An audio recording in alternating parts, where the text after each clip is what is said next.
First, we have Dr. Bridget Duzy. She is the Deputy Superintendent of Litchfield Elementary School, District number 79 in Arizona's West Valley, where she oversees 16 schools and they have a 17th under construction. They have 10,400 students and approximately 1,400 employees. During her 27-year educational career, she has worked in special education, general education, been an inclusion specialist, the education director, and a middle school principal. She also has served as an adjunct professor at Grand Canyon's University College of Education. Her leadership philosophy centers on maximizing her talents to serve others and focusing on educational excellence and community engagement. Her partner here, Jennifer Benjamin, is the Assistant Superintendent of Programs and Instruction for Litchfield School District. She leads teaching and learning, special education, federal programs, the English language department, and educational technology departments. She has over 24 years of education where she has served in general education and special ed. She's been a reading specialist, an instructional coach, a principal, and a district administrator. When she was the principal of Palm Valley Elementary, she earned national honors, including the 2017 National Blue Ribbon and 2019 A+ School of Excellence Awards. She is currently pursuing her doctorate in leadership and innovation at Arizona State University Elementary. We are excited to have you here.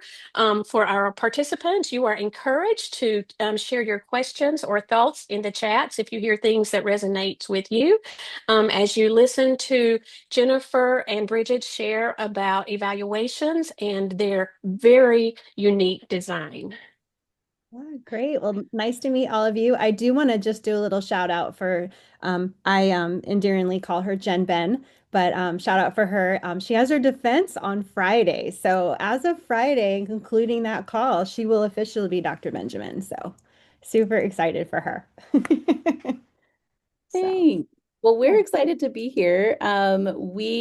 We are doing something super unique with evaluations, and we're just going to talk a little bit through that and then how Classroom Mosaic has kind of come alongside us to support us. So we're going to talk about our Portrait of a Graduate and then how we've built our cascading evaluation tool and then how we've partnered. So Pamela, go ahead. You can move on. Go ahead, All right. Bridget.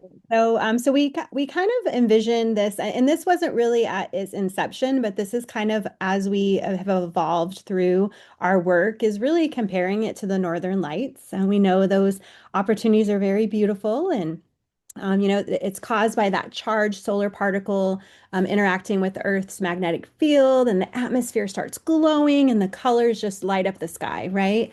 And that those northern lights are dynamic. They're guided by these invisible forces that we know they're there, but we just can't see them. And then they're beautiful, but sometimes unpredictable. And then they're worth traveling for, right? They're worth going to see and checking out. We hear about it. And then it's natural and uncontrollable. So if we don't actually know it's happening and to be able to observe it and be part of it, we may not be able to participate in seeing them, and we definitely can't command them in any way. So when we looked at the Northern Lights, we really saw the connection with the vision of our school system. So that's why today presenting to you, our title is Northern Lights, and making sure that we align our evaluation system to that vision. So I'll So, let when we started out this journey, we were a new cabinet team. We had been given direction by our governing board that our strategic plan was up and that we were needing to build a new one. Within that, we also knew that the board had been requesting some new evaluations to be updated. And so, looking through all of that, we were trying to find where do we start? Those were some really, really big initiatives. And what we came back to after we had worked on our strategic plan and our success criteria was we can't really do anything without knowing exactly where we want to be at the end. And that comes down to our students and our portrait of a graduate. So what we did was we defined what our Litchfield Learner, that's our portrait of a graduate. We are a K-8 district. So what that Litchfield Learner needed to be. And before doing the strategic plan, before our success criteria, before looking into the evaluations, we started with this, with the end in mind. We brought committees together to help support that. And so our Litchfield Learner is really the ultimate focus on everything that we're doing. And that's our guiding light. And that is our Northern Lights. Absolutely. And so what we realized as we were soliciting our stakeholders, and in this work, we had over 6,000 different voices, business owners, high school feeders, students, staff, teachers. So we took everyone's voice into consideration in building our Litchfield Learner profile.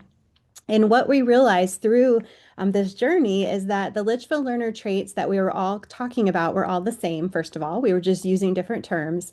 And the last thing that we realized is the Litchfield learner traits that we defined as the success criteria for what we want kids to know and be able to do by the end of eighth grade to be ready for high school are also the skills and attributes that we want to see in our leaders. So this timeline right here kind of times it out. I know I kind of jumped ahead a little bit, but our year one was that developing that committee. So if you wanted to replicate this work, we kind of wanted to lay out because it definitely was not a 1 year journey and it's still an ongoing journey for us. So year one, that committee where we solicited over 6,000 voices. Year two is when we started building that strategic plan with our keystones and operationalizing our strategic plan through our scorecard work, which is just another word for goal sheets. It's just the way our leaders build goals and our teachers build goals. And then middle of the year two is when we developed our I can statements. And then last but not least is when we decided, hey, these traits are not just for our kiddos, but they're also for our staff. And that led us to building our evaluation instrument based on those domains of the Litchfield learner, because we are all our Litchfield learners and we're all Litchfield leaders. Go to the next slide. All right. So, as Dr. Duzy had just shared, we did start with those Litchfield learner traits. That we moved on to our strategic plan. We built I can statements for our students, and that's where we really came into seeing, wow, this is the same thing that we want for our leaders, our teachers, and our classified staff. And then we worked on our scorecard to make sure that those were all aligned. It's aligned by design. And then we came to our evaluation and we decided to start with the leaders because not only can we make adjustments as needed because it's a little bit easier with a smaller group, but then our administrators would be able to experience it. We could see if it's even going to work, and then we could streamline it and cascade. We call it a cascading system because then our teachers and then our classified staff. So we started with our leaders, and the Litchfield learner traits are the domains that we're using for our evaluation. So in our Litchfield learner traits, we've got communication, character, we've got content expert. That content expert is really where we're able to define those job responsibilities. So the domains 1 through 5 are the same for almost everybody. The domain 6, where the content expert comes in, is where your classroom teacher versus your reading specialist might be different.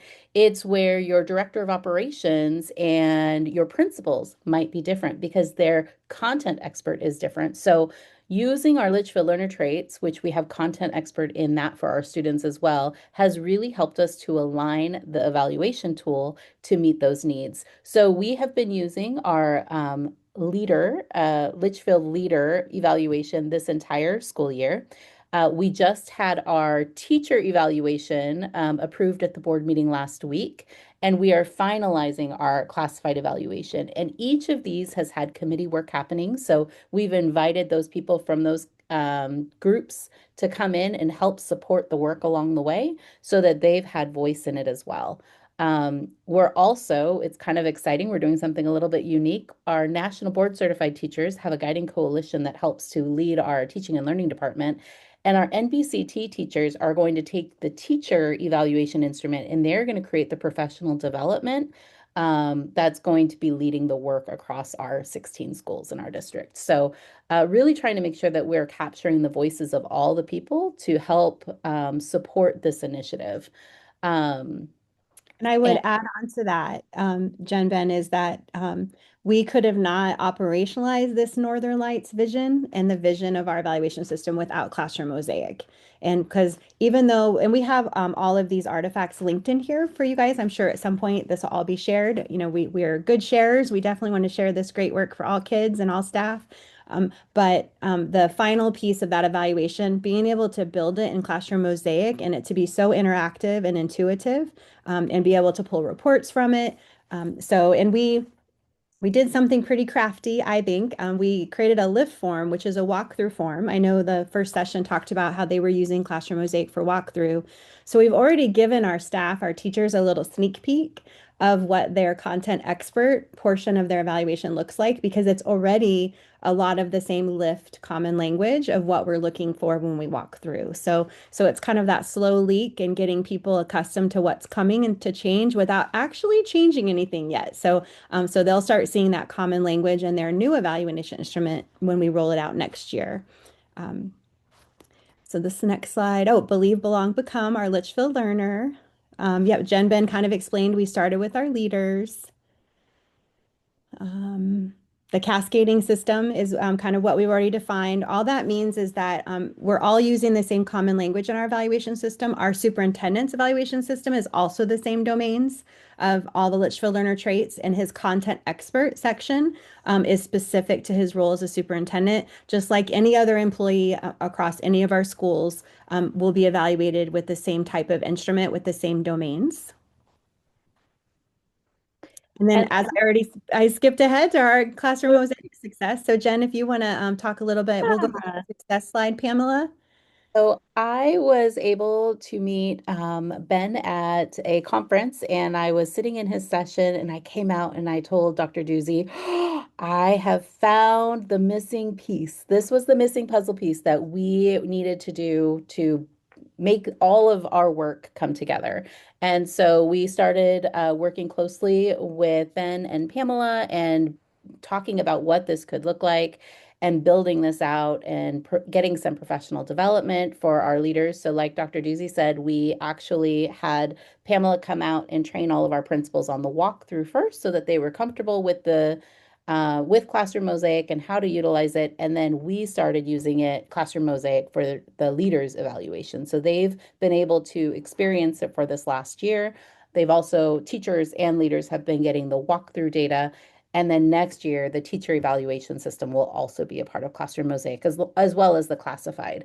So the biggest successes have been the evidence and artifacts. Initially, Dr. Duzy and I did all of the evidence and artifacts for our leaders as we were looking at the evaluation. We were uploading, if we were on their campus, we could take a picture. If we saw something on social media that they were celebrating, we could take a quick snapshot and put it in as an evidence and artifacts. And now what we're seeing is that our leaders are adding as well. So we didn't make it a requirement. We just continued to show them what that looked like, and they're now taking on that lift. We will also be doing the same thing for our teachers. And not that every single domain has to have evidence and artifacts. Sometimes it's just things that you absolutely know, but there's also a lot of things happening on campuses that we might not even know about. And so the leader can be able to celebrate the work that they're doing. And that Uh, once we started adding the data for them, it actually became where it wasn't an extra burden for them, but the ones that were ready to say, "Hey, I can actually add this on. I'm going to do it." And the kids that were the kids, the you know, the leaders, our kids that were a little more hesitant and wanted to kind of wait and see how this all played out, they still were able to see that we were celebrating them and we were also collecting evidence and artifacts. So it's just been a really nice flow and a really nice transition to operationalizing. We've learned a lot. I think we have some slides here about what we've learned. I think we do. Oh no, just questions. So I will share something we've learned. This is only version 1.0. So we know that our leader instrument, we already know that, and we linked it in there for all of you, but know that it is going to be going under overhaul over the summer with another commit, some more committee work because we see some redundancy. We did align it to the leader educational standards. So just know that that alignment also happened as part of the committee work in addition to the Litchfield Learner alignment. But we know that we need to cut out some redundancy and make sure that it's a very clear and concise instrument that saves time, but also offers that feedback and that accountability for our leaders, teachers, or classified. Additionally, we have been doing scorecard work in our district for several years, and it's always been a Google sheet somewhere. And so we were able to utilize Classroom Mosaic to house it there so that it's easy to find that when we're meeting with our leaders to talk through their scorecard, look at their goals. It is all in Classroom Mosaic now. So again, like Dr. Duzy said, it's operationalizing Some of the work that we've already been doing and just allowing a one place to be able to put everything and also see the data that's coming from that. And so evidence and artifacts was very difficult to do before, and now our leaders can just put whatever they want in there to show how they're reaching the action steps of those goals. Dr. Duzy, oh, go ahead. Well, I wanted to add on to what you said. Our scorecards are just basically a goal sheet, right? That's aligned to our strategic plan, that's aligned to Litchfield Learner. So this year, our leaders were really focused on content expertise. So their scorecard was really written around student achievement gains. Because really, as a content expert leader, we want to focus on, are we reaching those goals that we set out for student achievement and growth? So they have key performance indicators on their scorecard, which is exactly what Jennifer was just talking about. That's the evidence and artifacts that they're really able to focus on for that continuous monitoring of a goal. Because if we set a goal for year end, we won't know if we accomplish it till we get to the end of the year, but we should have ways along the way to check in to see if our action steps are getting us to where we hoped. And those are our KPIs, our key performance indicators, which are the exact evidence that our leaders have been uploading as evidence of their efforts as a leader of their campus or their department. So it's been a great journey. We still have lots of more work to do. We're always learning, but we are definitely here. I think we're just about out of time. So we're here to answer any questions you guys might have. Hi, Dr. Duzy. I wondered, just because I've been with you, you talked about those checkpoints along the way, but would you mind sharing a little bit about, I like that you've created a protected time in your already busy meeting schedule to be able to do that? I think that's been really helpful to your principals. Yeah, so we have a pre and a post meeting. We've always had that. We've always had a pre-meeting to go over your scorecard goals, talk about your KPIs. We've always had a mid where we revisit it. So now that's in Classroom Mosaic as well. And then we have at the end of the year what we call an impact report, which is basically here's all my goals, here's the stuff that we tried, and here's the impact that we made. What we were able to really add with Classroom Mosaic and build all these times in our normal scheduled meetings with our leaders is a progress monitoring moment in quarter 2 and a progress monitoring moment in quarter 3. So now quarterly cadence, right, of checking in during a regularly scheduled lead. We call them lead. That's our or admin council. That's our all of our directors, leaders, operation and educational. So we build that opportunity right there when they're with us. We call it their white space, right? They have a little white space on their calendar because we already have them with us. And we have them go through that reflection process right there in real time. And we're able to see it in Classroom Mosaic.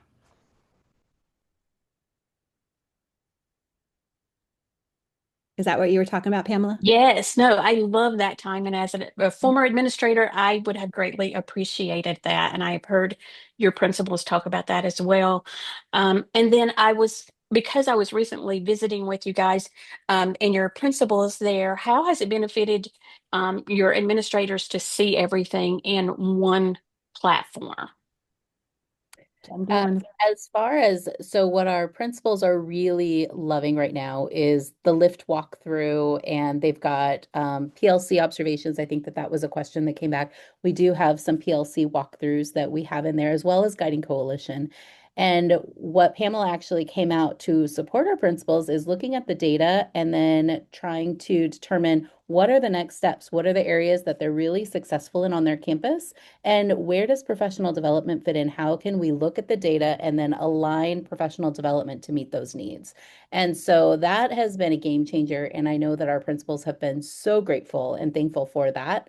Um, it's it's all in one place. So whenever they're looking at something specific, they can actually just go to it very quickly and be able to determine what are the next steps that they need to do as a team. And they usually bring all of those types of questions and all the data to their guiding coalition. Each of our campuses has a guiding coalition that makes those decisions, kind of like a leadership team, but really focused on instruction on the campus. Yep, exactly. And I think you also have to know in this journey that all schools are a little bit different, right? And so they're all a little bit different place in their journey. So some are really using the data to really deep dive and to really get really specific about differentiated professional development. Some are looking at patterns and trends and doing more global professional development. And some are just getting a cadence of getting in the classroom regularly and collecting that data. So know that it's not a perfect journey, but if you give that tool in their hands and let them own it, then we find that they really are enjoying it and they really are making it their own. And because they make it their own, there's more of a commitment.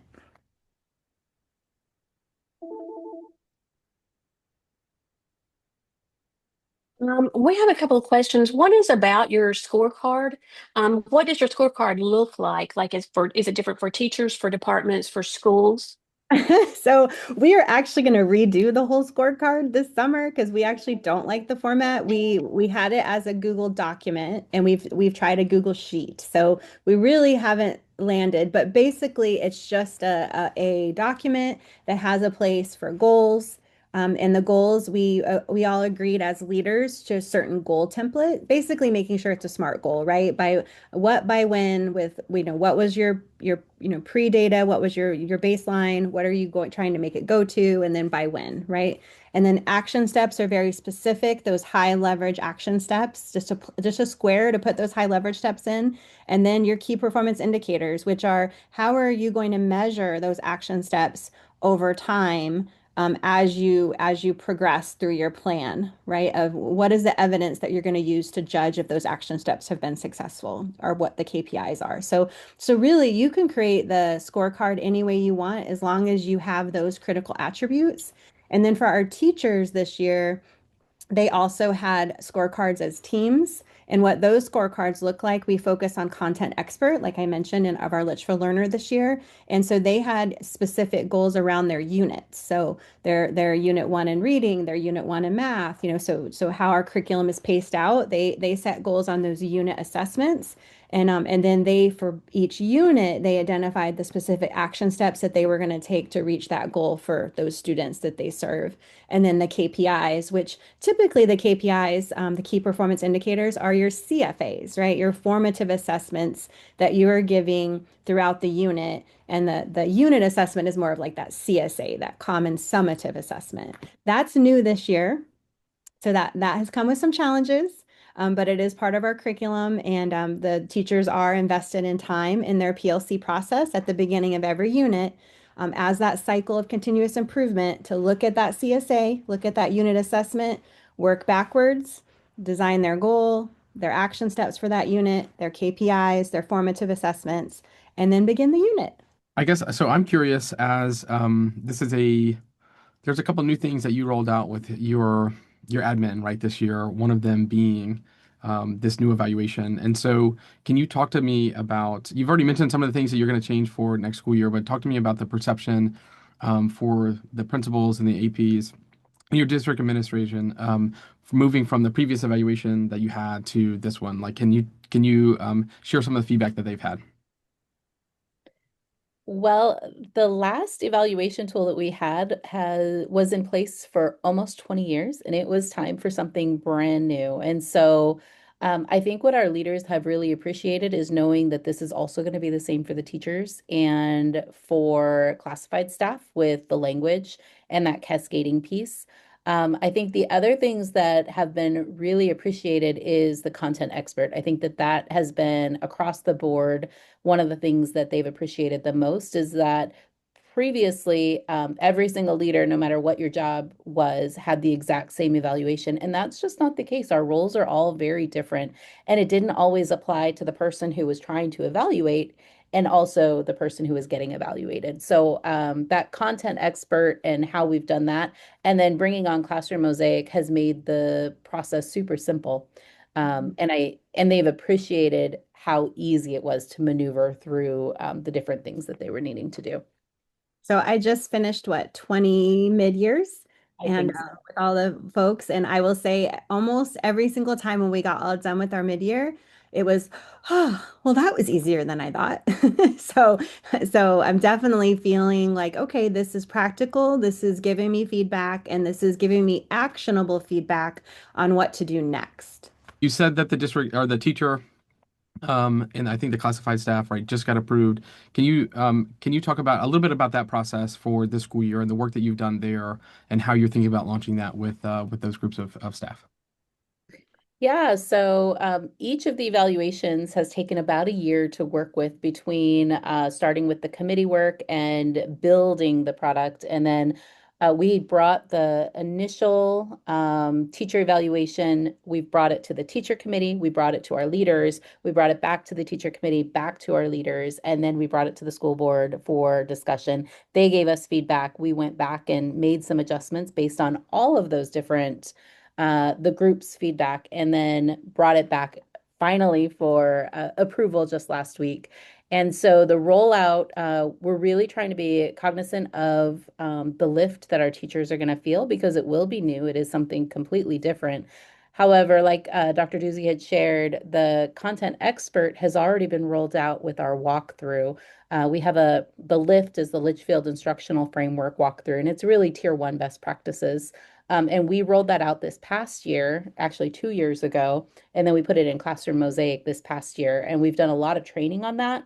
Well, it is a slow leak because that will be the content expert. That will be the observation for the teachers in their classrooms, whereas domains 1 through 5 will be the evaluation at the end of the year. So uh, it has taken time.